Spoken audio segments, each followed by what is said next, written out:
And this is a shout out, special shout out to my black people who we are our ancestors. I mean, I didn't suffer a lot much at the hands of the white man, I ain't gonna lie.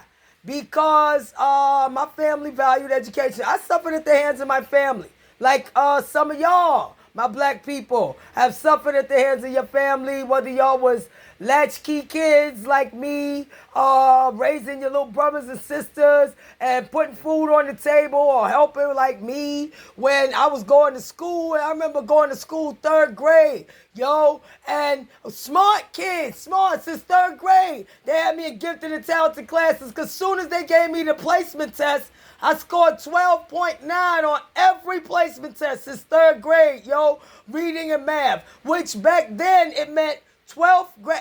Reading, it means that you're moving, in other words, you're comprehending and you are proficient, capable of doing language arts at the 12th grade, ninth month level, like you was going to graduate. And the same thing with the math. You know, you have that kind of capability. And they wanted to skip me from third grade to fifth grade. My mother said no. She said she felt it was too much pressure, and I'm glad she did. I agree with that. You know, that would have been too much pressure from third grade to fifth grade. Skip a whole grade. You know, I was extremely gifted and talented. And guess what, y'all? My black people, hold your head up, because y'all are gifted and talented too. Our people created a lot of things here that they stole credit for, the white people.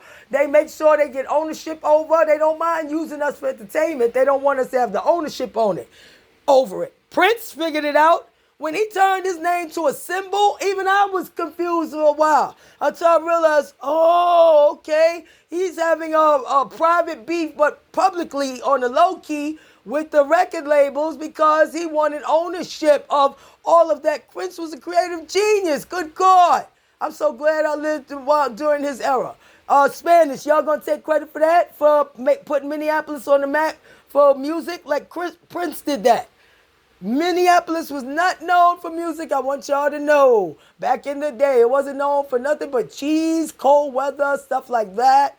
White people. Minneapolis was is a music. Yo, now it's a whole fucking music scene going on over there. Respected for the music because of Prince. He did that. I couldn't believe it.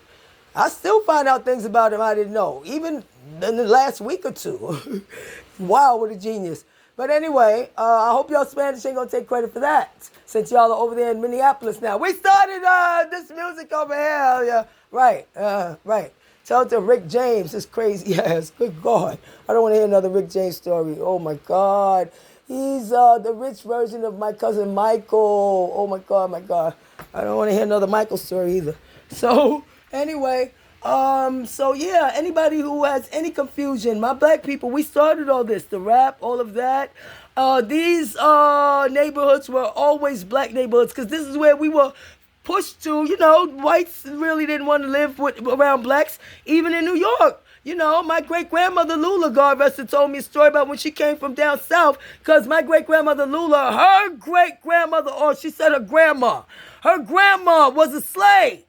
She said it was her grandma, I think, who was a slave. My great-grandma Lula told me that. But she didn't tell me much about that. But she did tell me she slapped a black woman here a white woman in New York who was disrespecting her and things like that because the woman was disrespecting or whatever.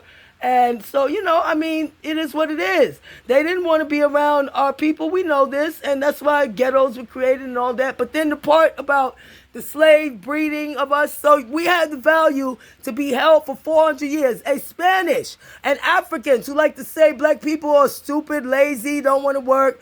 Well, then tell me how my ancestors were working here for free for 400 years and they held on to us. They went and got us. Y'all sold us over here, Africans are my people.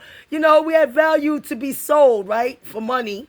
Because that's what y'all do, how y'all make money. And when you couldn't sell slaves no more, your economies all collapsed. Right? Because y'all didn't value education. You value the oral history bullshit and corruption and working with the white man who you also cry the crocodile tears and say they stole everything from you. They didn't steal it. Y'all gave it away. Y'all gave it away for rum, guns, and trade and mirrors, including my people. Rum to get drunk. You can still see the effects of the intergenerational alcoholism and the genetic mutation from 300-400 years of rum that they weren't used to, and probably didn't drink a lot of water to mitigate and minimize the effects in the blood system and get it out of the bloodstream, the toxins. And so that's why Bamba's husband looks like he's drunk, even though I don't even believe he drinks. He doesn't drink.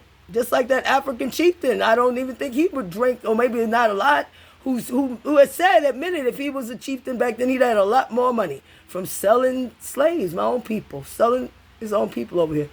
And he didn't do it now, whatever, but, hey, that's how y'all make money.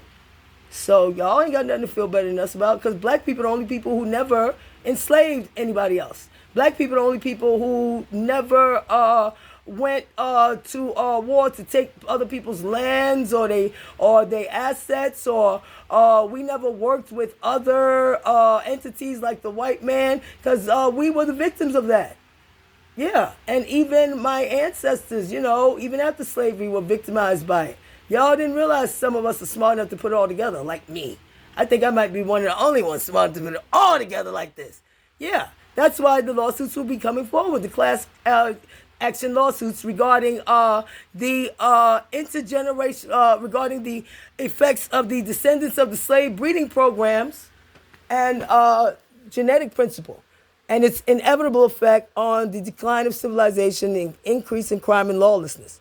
Because with the things y'all did, y'all try to treat my people like they were animals. We were animals less than a person. We were a person good enough to, for example, watch your children, take care of your children, nurse your children, cook your food, but we were less than a person, really? So we were animals, so you would have something that's like, something's wrong with y'all white folks. Y'all figured out a long time ago that slavery, enslaving each other, y'all had to stop it. Y'all stopped doing it to each other. Y'all figured it out first, because your civilizations would never rise. Your cultures, your civilizations, your people, you would have generation after generation of people looking for payback for what was done to their parents, their family, this and that. Oh, you enslaved my people 10 years ago, 5 years ago, a week ago, a month ago, 500 years ago, and it would go on and on. And nobody's civilization would rise. So y'all came to that agreement quietly and then decided, but you know what? We like the benefits of having slave labor and all that, but we just don't want to do it to each other because we know it's wrong. Morally, it's wrong on every level. So you know what?